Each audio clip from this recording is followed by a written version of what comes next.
Students, पिछले video lecture में हमने संतुलित वृद्धि सिद्धांत का अध्ययन किया था।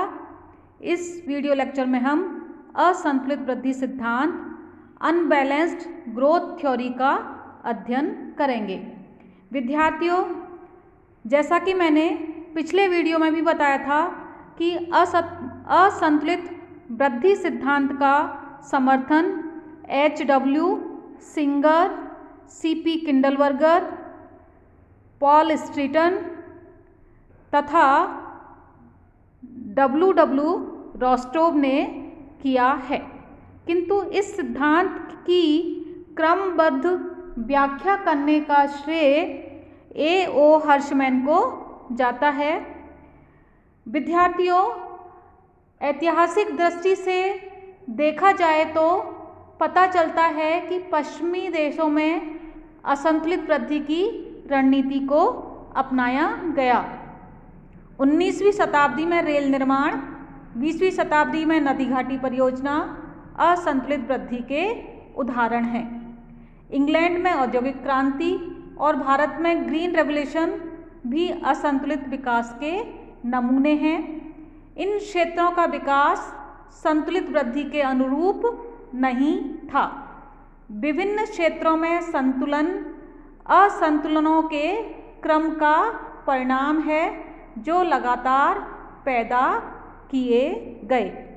विद्यार्थियों, असंतुलित वृद्धि अर्थव्यवस्था के कुछ चुने हुए प्राथमिकता युक्त उद्योगों में विनियोगों के केंद्रीकरण की नीति है।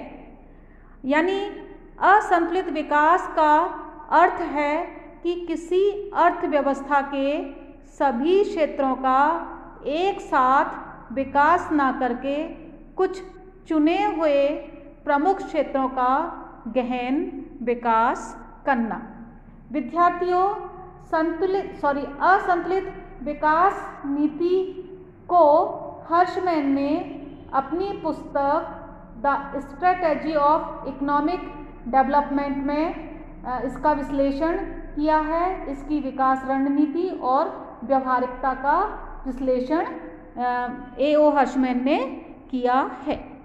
विद्यार्थियों, यदि हम असंतुलित विकास नीति के औचित्य की बात करें तो विद्यार्थियों, हर्शमैन का विश्वास है कि अल्प विकसित देश साधनों और आवश्यक ढांचे यानी इंफ्रास्ट्रक्चर की कमी के कारण विभिन्न उद्योगों को एक साथ विकसित करने में समर्थ नहीं होते। यानी अल्प विकसित देशों के पास पूंजी तथा अन्य आवश्यक साधन इतने नहीं होते कि वे सभी क्षेत्रों में एक साथ निवेश कर सकें। और विद्यार्थियों, यदि उपलब्ध साधनों से सभी क्षेत्रों में थोड़ा थोड़ा निवेश किया जाए तो यह निवेश आर्थिक नहीं होगा बल्कि अनार्थिक सिद्ध होगा। किसी क्षेत्र का ढंग से विकास नहीं हो पाएगा। इसीलिए ऐसे देशों में कुछ चुने हुए कुछ महत्वपूर्ण क्षेत्रों में बड़ी मात्रा में निवेश करके विकास की गति को तीव्र किया जाता है और उससे उत्पन्न होने वाली मितव्यताओं में वृद्धि से अन्य क्षेत्रों का विकास होने लगता है। तो विद्यार्थियों, इस प्रकार अर्थव्यवस्था धीरे धीरे असंतुलित विकास से संतुलित विकास की ओर अग्रसर होती है। और सामान्यतः यह भी देखने में आया है कि असंतुलित विकास में विकास की जो दर है वह संतुलित विकास से अधिक होती है। विद्यार्थियों, असंतुलित विकास सिद्धांत के बारे में विभिन्न अर्थशास्त्रियों ने अपने विचार व्यक्त किए हैं, लेकिन हम रोस्टोव और हर्शमैन की रणनीति का अध्ययन करेंगे। सबसे पहले हम रोस्टोव के विचारों को संक्षिप्त में देखते हैं। Professor W.W. रोस्टोव ने जिन्होंने कि विकास की अवस्थाओं का भी विश्लेषण किया है। विकास की अवस्थाओं में उन्होंने कहा जो आर्थिक विकास है इन 5 अवस्थाओं में से होकर होता है। परंपरागत समाज, उत्कर्ष पूर्व स्थिति, उत्कर्ष अवस्था, परिपक्वता की ओर अग्रसर होना और अत्यधिक उपभोग की अवस्था। इनका हम डिटेल में अध्ययन अभी नहीं कर रहे हैं, लेकिन हम यहाँ रोस्टो के असंतुलित विकास से संबंधित विचारों की बात कर रहे हैं। तो विद्यार्थियों, रोस्टोव ने कहा है कि परंपरागत समाज से टेक ऑफ यानी उत्कर्ष की स्थिति में जाने के लिए यह आवश्यक है कि जो प्रोडक्टिव इन्वेस्टमेंट रेट है यानी उत्पादकीय निवेश की दर है उसको 10% से अधिक बढ़ाया जाए। और उन्होंने कहा यह तभी संभव है जब अर्थव्यवस्था के प्रमुख क्षेत्रों में निवेश किया जाए। विद्यार्थियों, रोस्टो कहते हैं कि किसी भी देश में आर्थिक विकास का कार्य कुछ अग्रगामी यानी लीडिंग तथा कुछ आधारभूत क्षेत्रों के विकास के प्रत्यक्ष और अप्रत्यक्ष परिणामों पर निर्भर करता है। वास्तव में इन लीडिंग सेक्टर्स और जो बेसिक सेक्टर्स हैं इनकी उत्पादकता में होने वाली वृद्धि ही संपूर्ण अर्थव्यवस्था को गति प्रदान करती है। तो रोस्टो कहते हैं कि इसलिए तकनीकी ज्ञान और सीमांत उत्पादकता इत्यादि की दृष्टि से जो क्षेत्र दूसरों की तुलना में अधिक श्रेष्ठ हैं सर्वप्रथम उन्हीं में विनियोग किया जाए। यानी प्रोफेसर रोस्टोव ने असंतुलित विकास नीति का पक्ष लिया है। विद्यार्थियों, एओ हर्शमैन ने असंतुलित विकास सिद्धांत को विकसित किया या उनको उसकी क्रमबद्ध तरीके से व्याख्या करने का श्रेय हर्शमैन को जाता है। तो हम डिटेल में असंतुलित विकास नीति के संदर्भ में हर्शमैन की जो रणनीति है, स्ट्रेटजी है, उसको हम डिटेल में अध्ययन करेंगे। हर्शमैन कहते हैं कि विकास की सर्वश्रेष्ठ विधि एक पूर्व निर्धारित योजना के अनुसार विचार पूर्वक अर्थव्यवस्था को असंतुलित करने से है। यानी हर्शमैन कहते हैं कि यदि अर्थव्यवस्था को आगे की ओर बढ़ाना है तो विकास की नीति का लक्ष्य तनाव, टेंशन्स, अनुपातहीनता, डिस्प्रपोर्शंस और असंतुलन, डिसइक्विलिब्रिया को बनाए रखना होना चाहिए। किसी भी देश में निवेश श्रृंखला 2 प्रकार की होती है। जो निवेश श्रृंखला है वह 2 प्रकार की है हर्शमैन के अनुसार। पहली है निवेश की केंद्रमुखी श्रृंखला, कन्वर्जेंट सीरीज ऑफ इन्वेस्टमेंट।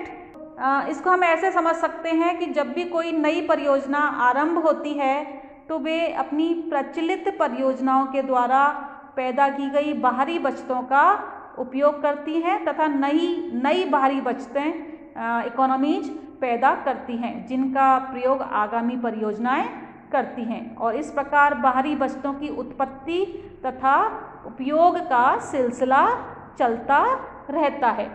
तो जो निवेश की जो कन्वर्जेंट सीरीज होती हैं वे जनरली लाभ के उद्देश्य से प्रभावित होती हैं और ऐसा निवेश निजी उद्यमकर्ताओं के द्वारा किया जाता है विद्यार्थियों। और जो निवेश की जो अपसारी श्रृंखला, डाइवर्जेंट सीरीज ऑफ इन्वेस्टमेंट होती हैं वह सामाजिक कल्याण के उद्देश्य से प्रभावित होती हैं और ऐसा निवेश सामान्यतः पब्लिक एजेंसीज के द्वारा किया जाता है। तो विद्यार्थियों, हर्शमैन के अनुसार ये निवेश श्रृंखलाएं 2 प्रकार की हैं। अब बात आती है, प्रश्न ये है कि तीव्र आर्थिक विकास को प्रोत्साहित करने के लिए किस श्रृंखला को प्रोत्साहित किया जाए। तो यानी मतलब ये है कि इन निवेश की दोनों श्रृंखलाओं से अर्थव्यवस्था को असंतुलित किया जा सकता है। तो किस प्रकार अर्थव्यवस्था को असंतुलित किया जाए या विकास का पथ क्या होना चाहिए? विद्यार्थियों, हर्षमैन का कहना है कि निवेश की जो कन्वर्जेंट सीरीज है उनको प्रतिबंधित करना चाहिए और निवेश की अपसारी श्रृंखला है उसको प्रोत्साहित किया जाना चाहिए, क्योंकि जो अपसारी श्रृंखला है, डाइवर्जेंट सीरीज ऑफ इन्वेस्टमेंट है, वह जो निवेश के लिए जितनी बचतों का उपयोग करती है उससे ज़्यादा सृजित करती हैं, जिनको कि आगामी परियोजनाएं, आगामी उद्योग प्रयोग में लेते हैं। तो हर्षमैन कहते हैं कि यदि देश के विकास पथ की बात की जाए, देश में या अर्थव्यवस्था में किस प्रकार असंतुलन पैदा किया जाए, तो उसके दो तरीके हो सकते हैं विद्यार्थियों।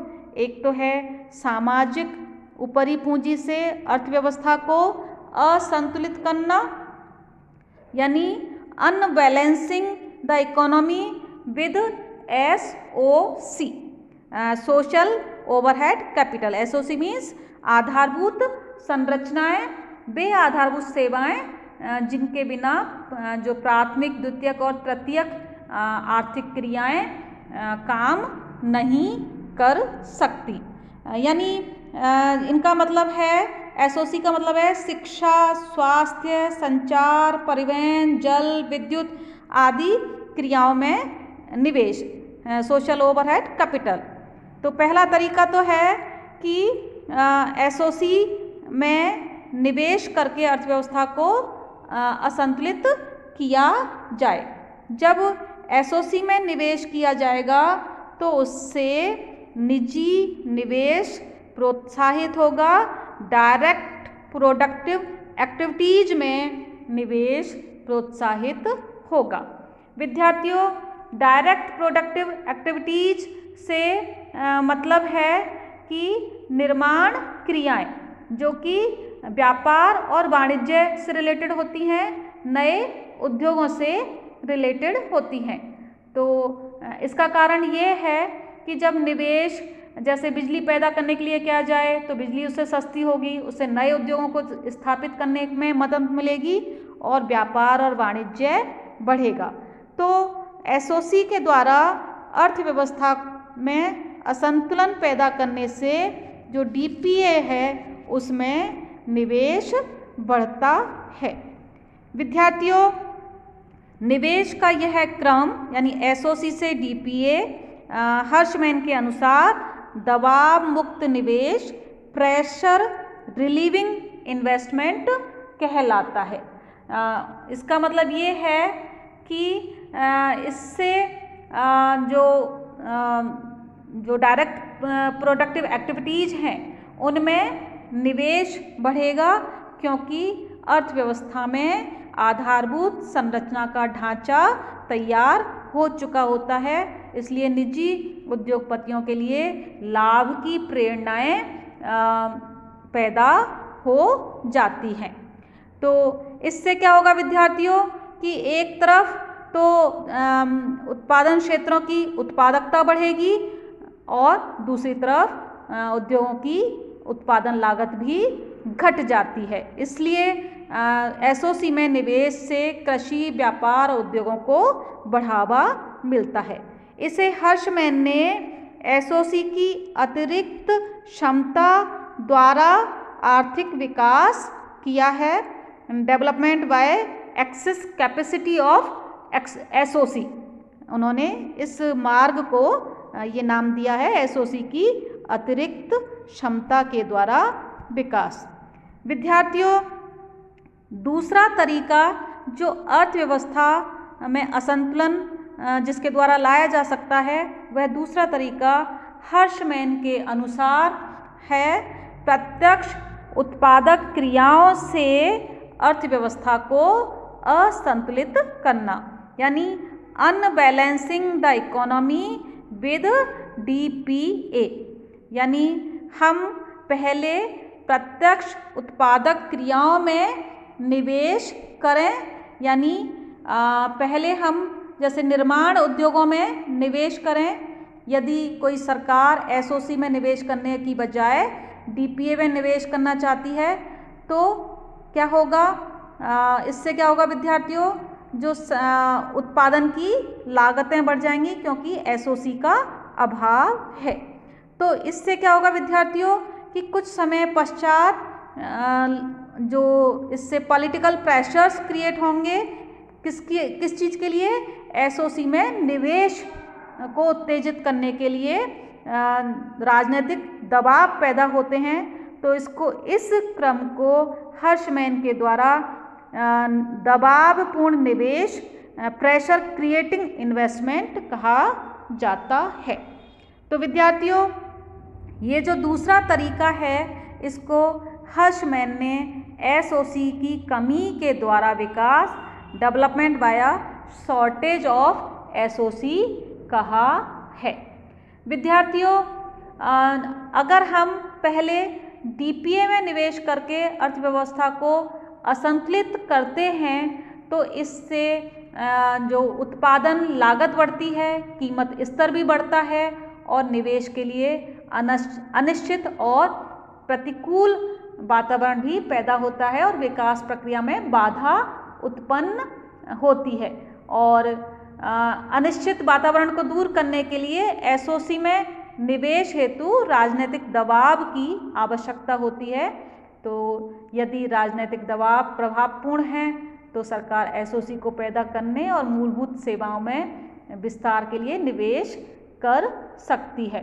तो इस क्रम को हर्शमैन ने development via shortage of SOC कहा है। तो विद्यार्थियों, ये जो दोनों मार्ग हैं विकास के, तो जो पहला वाला मार्ग है SOC से DPA, उसमें जो लाभ की प्रत्याशाएं आगे आर्थिक विकास को संभव बनाती हैं, और जो दूसरा तरीका है DPA से SOC, इसमें राजनीतिक दबाव आगे निवेश क्रम को चलाते हैं। तो हर्शमैन के अनुसार जो SOC की कमी के द्वारा विकास की जो व्यू रचना है वह अव्यवस्थित, डिसऑर्डरली, विवशताकारी, कंपल्सिव सीक्वेंस का प्रतीक है, जबकि SOC की अतिरिक्त क्षमता के द्वारा विकास मार्ग हर्शमैन के अनुसार परमिसिव है, यानी स्वतः चालक है, ज़्यादा निर्विघ्न है, ज़्यादा सपाट है। हम इन दोनों जो विकास के पथ हैं उसको हम डायग्राम के द्वारा भी स्पष्ट कर सकते हैं, चित्र के माध्यम से भी स्पष्ट कर सकते हैं। तो यहाँ पर देखिए विद्यार्थियों, OX अक्ष पर SOC दिया हुआ है, यानी यहाँ पर SOC में निवेश दिखाया हुआ है एक तरह से, और OY अक्ष पर हमने डायरेक्टिव प्रोडक्टिव एक्टिविटीज को लिया हुआ है। यहाँ पर ये AA, BB और ये CC सम उत्पाद वक्र हैं, आइसो क्वांट कर्व्स हैं, और जो प्रत्येक आइसो क्वांट उत्पादन की समान मात्रा को बताता है जो कि SOC और DPA के विभिन्न संयोगों से प्राप्त हो सकता है। और BB जो समुत्पाद वक्र है वह AA से अधिक उत्पादन को बताएगा। तो यहाँ पर ये जो 45 डिग्री की जो लाइन है, यह रेखा जो आइसो क्वांट्स को D, G और K बिंदु पर काट रही है। तो जो ये लाइन है 45 डिग्री की जो लाइन है, वहाँ पर SOC और DPA दोनों एक दूसरे के बराबर हैं। इन तीनों बिंदुओं को सर्वश्रेष्ठ बिंदु कहा जाता है, ऑप्टिमल पॉइंट्स कहा जाता है, क्योंकि ये SOC और DPA के सर्वश्रेष्ठ संयोगों को बताते हैं। अब विद्यार्थियों, हम यदि अर्थव्यवस्था में असंतुलन लाना चाहते हैं, क्योंकि हर्षमैन ये मानते हैं कि डीपीए और एसओसी का अल्पविकसित देशों में एक साथ विस्तार नहीं हो सकता, क्योंकि इन देशों में साधनों की क्षमता बहुत सीमित होती है। अब विद्यार्थियों, यदि देश प्रथम क्रम को अपनाता है, यानी एसओसी से डीपीए वाले क्रम को अपनाता है, तो जो अर्थव्यवस्था का जो विकास क्रम है वह इस तरफ चलेगा। यानी हम यदि एसओसी की इकाइयों को बढ़ाते हैं, पहले मान लीजिए अर्थव्यवस्था डी बिंदु पर संतुलन में है, अब मान लीजिए एसओसी की मात्रा बढ़ाई जाती है तो अर्थव्यवस्था में जो बी बिंदु पर आ जाएगी, और उससे क्या होगा, डायरेक्ट प्रोडक्टिव एक्टिविटीज में निवेश प्रोत्साहित होगा, प्रेरित निवेश होगा और जी बिंदु पर आ जाएगी। तो एसओसी से डीपीए का जो विकास मार्ग है वह डी, ई, जी, एच, के इन बिंदुओं को अनुसरित करेगा, और डी, जी और के संतुलन के बिंदु हैं। और यदि योजनाकार डीपीए में निवेश का रास्ता अपनाते हैं, तो जो विकास का जो पथ है विद्यार्थियों, वह जो विकास का पथ है वह इस प्रकार होगा। डीपीए में निवेश का रास्ता अपनाने पर डी, देन फिर एफ, फिर जी और फिर उसके बाद जे और फिर के, यानी विकास का जो पथ है वह ये होगा इधर। इसमें पहले डीपीए में निवेश बढ़ाया जाएगा और उससे राजनीतिक दबाव के फलस्वरूप एसओसी में निवेश प्रोत्साहित होगा। तो विद्यार्थियों, हर्षमैन कहते हैं कि इन दोनों तरीकों में से जो पहला वाला जो तरीका है वह, यानी एसओसी की अतिरिक्त क्षमता के द्वारा विकास का जो तरीका है वह ज़्यादा निर्विघ्न है, ज़्यादा सपाट है। हो सकता है किसी देश में राजनीतिक दबाव प्रभावपूर्ण नहीं हो सकता है सरकार एसओसी उपलब्ध कराने में कोई रुचि नहीं ले। तो ऐसी स्थिति में क्या होगा विद्यार्थियों, कि विकास के रास्ते में दबाव और तनाव पैदा होंगे। तो इसलिए जो हर्षमैन हैं वह एसओसी से डीपीए में विकास क्रम को समर्थित करते हैं कि यह विकास क्रम ज़्यादा निर्विघ्न और ज़्यादा सपाट है। विद्यार्थियों, अब हम बात करते हैं कि लिंकेज इफेक्ट, अनुबंधन प्रभाव, यानी अब समस्या आती है कि अर्थव्यवस्था में असंतुलन किस प्रकार उत्पन्न किए जाएं, यानी अर्थव्यवस्था में असंतुलन किस प्रकार उत्पन्न किए जाएं, अब ये समस्या है। तो हर्षमैन कहते हैं विद्यार्थियों कि किसी भी निवेश परियोजना के दो प्रकार के अनुबंधन प्रभाव होते हैं, लिंकेज इफेक्ट होते हैं, और ये लिंकेज इफेक्ट या संपर्क प्रभाव का विश्लेषण हम इसलिए करना चाहते हैं ताकि हम ये देख सकें कि विकास का कौन सा पथ अधिक प्रभावशाली है। तो हम लिंकेज इफेक्ट का विश्लेषण करते हैं हर्षमैन के एनालिसिस में। तो हर्षमैन कहते हैं किसी निवेश परियोजना के दो प्रकार के अनुबंधन प्रभाव होते हैं, पहला फॉरवर्ड लिंकेज इफेक्ट और दूसरा बैकवर्ड लिंकेज इफेक्ट, पश्चगामी अनुबंधन प्रभाव। तो विद्यार्थियों, अग्रगामी और पश्चगामी अनुबंधन प्रभाव को हम इस प्रकार समझ सकते हैं कि मतलब हर्षमैन का कहना ये है कि हमें ऐसी परियोजनाओं को पता लगाना चाहिए जिनके कुल अनुबंधन प्रभाव, टोटल लिंकेज इफेक्ट अधिक हों। तो अनुबंधन प्रभाव जैसे हम इसको ऐसे समझ सकते हैं कि अग्रगामी अनुबंधन प्रभाव से मतलब उस निवेश से है जो उत्पादन के आने वाले चरणों में, आगामी चरण में निवेश को प्रोत्साहित करता है।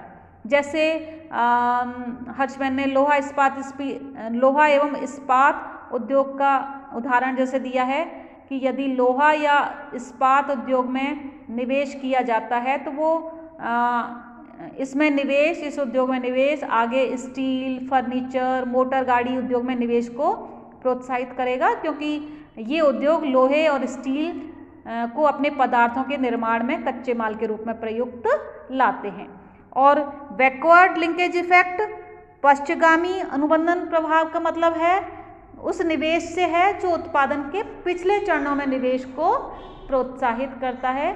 जैसे लोहा तथा स्टील उद्योग में जो निवेश है वह कोयला और लुब्रिकेंट इंडस्ट्री में इन्वेस्टमेंट को प्रोत्साहित करेगा, क्योंकि स्टील पदार्थ के निर्माण में कच्चे माल के तौर पर ये प्रयुक्त होते हैं, कोयला और लुब्रिकेंट वगैरह। तो ये बैकवर्ड लिंकेज है आयरन एंड स्टील इंडस्ट्री का। तो हर्षमैन कहते हैं कि ऐसी परियोजनाओं का पता लगाया जाए जिनके अनुबंधन प्रभाव अधिक होते हैं। तो हर्षमैन कहते हैं कि जैसे लोहा इस्पात उद्योग के टोटल लिंकेज इफेक्ट अधिक होते हैं, लेकिन हर देश की परिस्थितियां अलग अलग होती हैं और हर देश में लोहा एवं स्टील उद्योग से विकास कार्य शुरू नहीं किया जा सकता और देश काल परिस्थितियों के अनुसार अलग अलग देशों में अलग अलग परियोजनाएं असंतुलन के लिए चुनी जानी चाहिए। पर समस्या ये है कि विद्यार्थियों अल्प विकसित देशों में जो उद्योग हैं उनमें परस्पर निर्भरता और अनुबंधन प्रभाव का अभाव होता है और इसलिए अल्प विकसित देशों में जो लिंकेज इफेक्ट हैं वह ज़्यादा क्रियाशील नहीं होते हैं और इसलिए हर्षमैन इस स्थिति के लिए हर्षमैन ये कहते हैं कि अल्प विकसित देशों में अंतिम उद्योग सबसे पहले स्थापित किए जाएं, लास्ट इंडस्ट्रीज फर्स्ट, अंतिम उद्योग पहले स्थापित किए जाएं, क्योंकि अल्प विकसित देशों में जैसा कि मैंने बताया कि जो परियोजनाएं हैं उनके फॉरवर्ड और बैकवर्ड लिंकेज इफेक्ट दोनों ही निर्बल होते हैं, कमज़ोर होते हैं, क्योंकि अल्प विकसित देशों में परस्पर निर्भरता का अभाव होता है और जो अल्प विकसित देश हैं प्रायः कृषि कार्यों में संलग्न होते हैं और उन कृषि से संबंधित उद्योगों के फॉरवर्ड और बैकवर्ड लिंकेज इफेक्ट कम होते हैं। तो कहने का तात्पर्य ये है कि इसके लिए हर्षमैन ने अंतिम उद्योग पहले यानी जो लास्ट इंडस्ट्रीज हैं फर्स्ट यानी अंतिम उद्योग पहले स्थापित किया जाए। तो इसका मतलब ये है कि हर्षमैन कहते हैं कि ऐसे देशों में औद्योगिकीकरण केवल उन उद्योगों से प्रारंभ हो सकता है जो अंतिम मांग को पूरा करते हैं, क्योंकि जो मध्यवर्ती वस्तुएं हैं, इंटरमीडिएट गुड्स हैं, उनके लिए बाजार विद्यमान नहीं होता है अल्प विकसित देशों में। सामान्यतः ये देखने में आया कि जो अल्प विकसित और अर्धविकसित देश हैं उनमें अर्धनिर्मित वस्तुओं को ऐसी वस्तुओं के रूप में रूपांतरित किया जाए जिनकी मांग अंतिम रूप से की जा रही है। तो विद्यार्थियों इसके लिए क्या किया जाए? इसके लिए विदेशों से आयात किए गए अर्धनिर्मित उत्पाद को अंतिम रूप से तैयार किया जा सकता है और इस प्रकार के उद्योगों में रसायन, औषधि, टेलीविज़न, स्कूटर और उपयोगी इलेक्ट्रॉनिक आइटम्स हैं, जहाँ पर केवल विद्यार्थियों स्क्रू ड्राइवर तकनीक से वस्तुओं को अंतिम रूप दिया जा सकता है। यानी आयातित अर्धनिर्मित वस्तुओं के उपयोग के द्वारा निर्मित वस्तु बनाने के उद्योग अल्प विकसित देशों में पहले स्थापित कर दिए जाएं। और इसे हर्शमैन ने इम्पोर्ट एनक्लेव इंडस्ट्री, आयात परिवृत्ति उद्योग कहा है। और विद्यार्थियों, इन उद्योगों का सबसे बड़ा लाभ ये है कि ये जो बैकवर्ड लिंकेज इफेक्ट्स हैं उनको पैदा करते हैं। और जब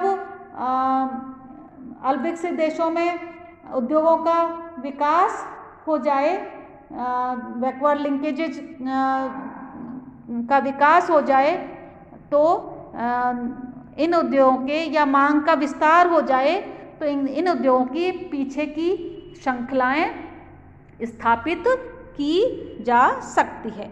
तो इस प्रकार हर्शमैन ने असंतुलित विकास प्रक्रिया को बताया है, विश्लेषित किया है कि किस प्रकार जो असंतुलित विकास प्रक्रिया है उसको मतलब असंतुलित विकास पद्धति से निवेश कुछ विशेष क्षेत्रों में किए जाएं और जिनसे उत्पन्न होने वाले जो दबाव हैं, तनाव हैं, वह अन्य क्षेत्रों के विकास को प्रोत्साहित करेंगे।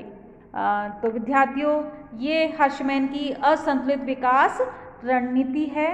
और यदि हम इस असंतुलित विकास सिद्धांत का यदि हम आलोचनात्मक मूल्यांकन करें, तो विद्यार्थियों हम देखते हैं कि असंतुलित विकास सिद्धांत का या असंतुलित विकास रणनीति के कई लाभ भी हमें दृष्टिगोचर होते हैं कि इससे साधनों का अच्छा उपयोग संभव होगा, क्योंकि अल्प विकसित देशों में पूंजी और अन्य साधनों का अभाव होता है और जो इंफ्रास्ट्रक्चर है उसका सुदृढ़ आधार तैयार होगा और प्रारंभ में आधारभूत उद्योगों की स्थापना की जा सकती है और बाद में संबद्ध उपभोक्ता उद्योग स्वतः ही विकसित हो जाएंगे, जिससे तीव्र औद्योगिक विकास की संभावना असंतुलित विकास रणनीति में है।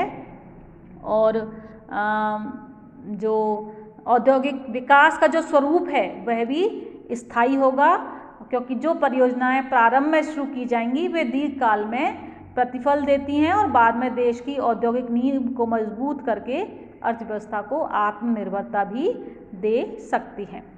ये कुछ असंतुलित विकास पद्धति की लाभ हैं, लेकिन इस सिद्धांत की भी अर्थशास्त्रियों ने आलोचना की है कि इसमें जो असंतुलन है उनको पैदा किया जाना तो जरूरी है विद्यार्थियों, लेकिन असंतुलन कहाँ पैदा किया जाए और कितना पैदा किया जाए ताकि अर्थव्यवस्था में विकास प्रक्रिया अवरुद्ध नहीं हो, तो इस बारे में ज़्यादा इसमें डिस्कस नहीं किया गया है। पॉल स्ट्रीटन कहते हैं कि महत्वपूर्ण प्रश्न ये नहीं कि असंतुलन पैदा किए जाए अथवा नहीं, बल्कि ये देखना कि असंतुलन की इष्टतम मात्रा क्या हो। शीघ्र विकास के लिए कहाँ और कितना असंतुलन पैदा किया जाए। विद्यार्थियों, असंतुलित विकास पद्धति में हमें ये देखना होगा कि अर्थव्यवस्था के ग्रोइंग पॉइंट्स कौन से हैं।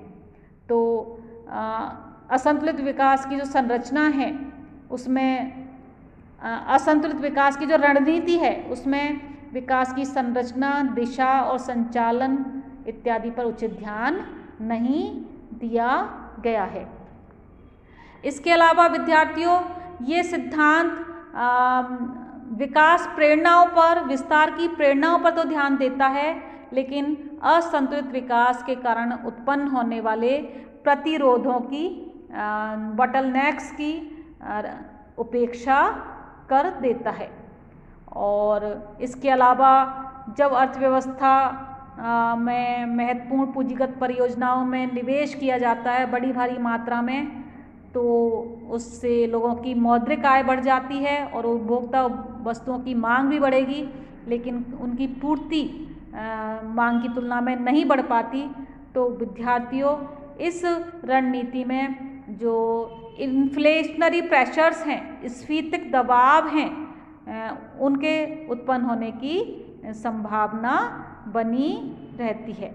और एक बात ये भी है कि असंतुलित विकास पद्धति के लिए जिस उच्च स्तरीय ज्ञान, तकनीकी ज्ञान, पर्याप्त शक्ति, इंफ्रास्ट्रक्चर, विस्तृत बाजार जिसकी कल्पना की जाती है, वह अल्पविकसित देशों में उसके अभाव पाया जाता है। और जो लिंकेज इफेक्ट का जो हर्शमैन का जो एनालिसिस है, वह भी देशों के आंकड़ों पर आधारित नहीं है। तो ये कुछ इस सिद्धांत की कमियां हैं जिनके बारे में अर्थशास्त्रियों ने ध्यान आकृष्ट किया है। अब हमने जब दोनों रणनीतियों का, संतुलित विकास पद्धति और असंतुलित विकास पद्धति का अध्ययन कर लिया है, तो अब ये प्रश्न हमारे दिमाग में आना स्वाभाविक है, ये प्रश्न उत्पन्न होना स्वाभाविक है कि कौन सी रणनीति ज़्यादा श्रेष्ठ है, कौन सी रणनीति विकास को अधिक बल प्रदान कर सकती है। तो विद्यार्थियों, ये अर्थशास्त्रियों में वाद विवाद का विषय रहा है। और वैसे देखा जाए तो आर्थिक दृष्टि से यदि देखा जाए तो दोनों रणनीतियाँ एक दूसरे का विकल्प ना होकर एक दूसरे की पूरक हैं। वास्तव में संतुलित वृद्धि के लक्ष्य को प्राप्त करने के लिए अर्थव्यवस्था में असंतुलित वृद्धि को प्रयोग में लाया जा सकता है। और विकासशील देशों के जो योजनाकार हैं या जो नीति निर्माता हैं, उनके लिए हमेशा ये उचित होगा कि विकास की रणनीति बनाते समय इन दोनों सिद्धांतों के जो स्ट्रॉन्ग पॉइंट्स हैं, मजबूत बिंदु हैं, उनके आधार पर अपनी विकास रणनीति तैयार करें। और सामान्यतः यह देखने में आया है कि जो विकास की नीति है प्रायः ऐतिहासिक रूप से असंतुलित रही है, लेकिन जो विकसित देश हैं उनको दोनों रणनीतियों के मिश्रण के द्वारा अपने साधनों का श्रेष्ठतम आवंटन विभिन्न परियोजनाओं में करना चाहिए और साधनों की कमी को दूर करना चाहिए। तो हम इस डिबेट का अंत हम AP थ्रिलवाल के इस कथन से कर सकते हैं कि केवल आर्थिक दृष्टि से दोनों रणनीतियां विकल्प होने के बजाय एक दूसरे की पूरक हैं। तो विद्यार्थियों, हमने दोनों विकास रणनीतियों की अपने वीडियो लेक्चर्स में डिस्कशन कर लिया है। मैं समझती हूँ आपको ये दोनों विकास नीतियाँ स्पष्ट हो गई होंगी। अभी के लिए इतना ही काफ़ी है। Thank you.